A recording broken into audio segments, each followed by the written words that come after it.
I can't see the whites of their eyes. They're in the nosebleed seats, and it works out. So yeah, I find that generally receptivity does help, but it's not uh, absolutely the most necessary thing. One thing I've noticed is that, like, in sometimes reading people who perhaps have lower expectations, maybe they're a little skeptical, they sometimes are a little easier to impress than somebody who's expecting me to bat 1,000 because they've seen all my great readings and they're like, oh, well, then he has to give me, the golden nugget that I saw on Hollywood Medium.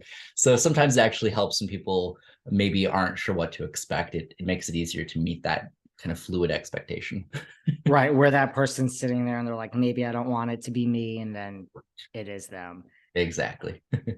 What about, I read somewhere, I think I've saw in an interview, that Sarah Paulson was like kind of your first celebrity that you ever did. I mean, is the irony lost on you that she then, went on and played a medium in American Horror Story? Absolutely. It was so camp, which I could really appreciate. I feel like all mediums by default are a little campy, but that was so special for me. I was, 17 years old and it was over the phone, and it was such a surreal moment being a fan of somebody, but to be able to connect to that human level beyond the public figure, which I think really did act as a precursor for what we saw in the over 200 celebrity readings on Hollywood Medium. We had a lot of recognizable faces, but it was really more about what was kind of underneath the face, underneath the hood, that I think people found the most valuable and the most relatable. Is that kind of how, is it like, one celebrity, them all? Was it really this great reading with Sarah Paulson, and then she told a friend and she told a friend and they were famous, and that's kind of how you ended up in that world?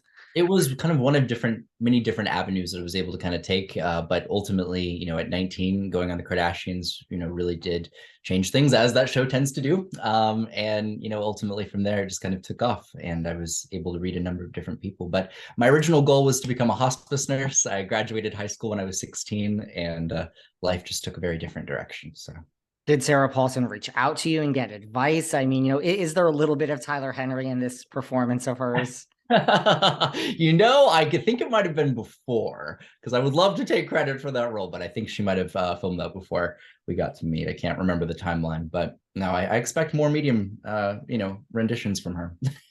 Talk to us. I know, a lot of what you're doing now too is like this collective membership. Talk to me about how that came about and explain to people like what that entails. Absolutely. So we teamed up with Fireside, which has been a virtual platform that allows me to have a membership-based service where people can tune in. Kind of think of it as like an actively kind of live podcast / membership opportunity where I'm able to go live with members and do readings and have group events that are interactive and live in a way that hasn't been done before. So it's really been an amazing opportunity to be able to read people all across the world.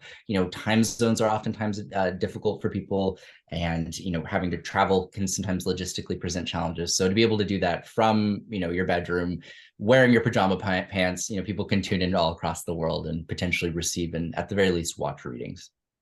And then how does that, like, someone, if they join this, because listen, there's a 300,000 person wait list for the non-celebrity. I was at the GLAAD Awards this past weekend in New York City, and out of all the things that were auctioned off, I mean, they really waited to the end of the night. The big ticket item was supposed to be like an SNL appearance, or you were going to get to go to SNL, but your private reading, Tyler, which you Oh donate. my. First of all, thank you for donating that as a member of the LGBTQIA community myself. But your private reading, I think, went for, I forgot how much, but it was, I think, the most of the entire evening.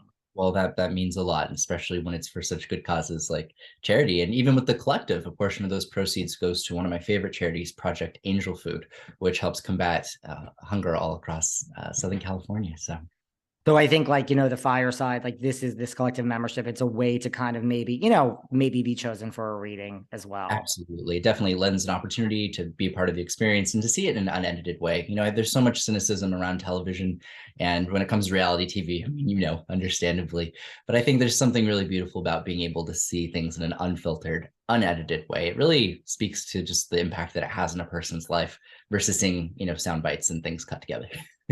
Right. And I think, I think that's because I think a lot of the world met you through Hollywood Medium, even though in Life After Death and everything, when you go to your live show, I mean, I think a lot of people don't realize there is a way to get a reading from Tyler Henry. It just might take a while, but now there's other alternative ways. You don't have to be a celebrity. Absolutely. And you know, the funny thing is I don't even read celebrities anymore, by and large. So it's kind of a funny thing. I allocate all my time to reading folks who really need a connection. And I was really happy to be able through Life After Death to kind of convey those stories, salt of the earth people from all across the country, rural places.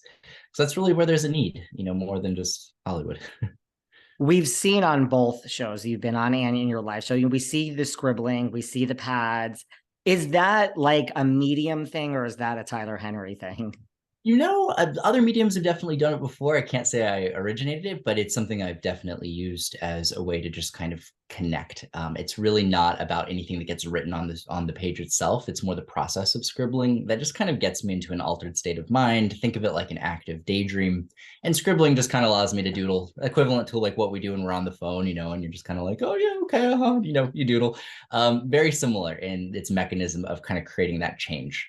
And so it's been just kind of part of the work. And sometimes people keep the scribbles. We have some celebrities that have framed them. And then other times, you know, it's like scrap paper to them. And then I get to keep it and I frame it. Is there one reading, either like on Life After Death or in your live show, or even maybe now through the collective membership, like that just kind of stands out, or like a recent reading that stands out as Absolutely. just, yeah. You know, there was something so powerful in Life After Death about the Montecito mudslide reading that I did. For those who didn't see it, a really incredible woman I got to sit with lost her daughter in a tragic instant. And it was so beautiful to be able to go back to where it happened for the first time with, you know, her urging, and to be able to kind of go to this place where she lost so much and to be able to go back with kind of an altered perspective, a sense of gratitude, a sense of still having that bond with her daughter who passed. And it was just really beautiful to be able to walk through that and kind of have an Oprah moment, to be honest. You know, it's like we went back to the space where the most difficult time of her life was and kind of rewrote that narrative in some kind of a way. But equally, you know, recently at a live show, I had a situation come through where I had a fireman coming in, and it was the weirdest thing. All I was really getting was this clear symbol of what looked like a Lucky Charm, like a four-leaf clover. And as I relayed this to the lady, she said that this man had been killed in a fire, and the only object that was left that they could discernibly find was this keychain that he had of a four-leaf clover, and on it it said number one dad. And it was the only object that they were able to pull from his remains. And so that symbolized to me the fact that he had an awareness of who he was, what he was valued for, being number one dad, and that that symbol somehow still came through, you know, even in this reading. Wow. When you do get, read the other side or someone comes through, like, what do you see? Like, I mean, do you see people as we see them in this human form or this alive form, I guess is the right word? It kind of unsettles people a little bit because it doesn't quite work that way. I don't see people walking around.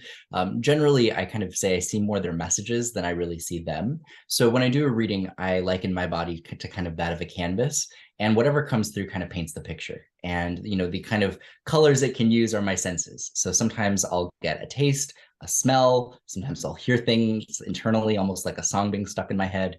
Other times it'll come through as a knowingness.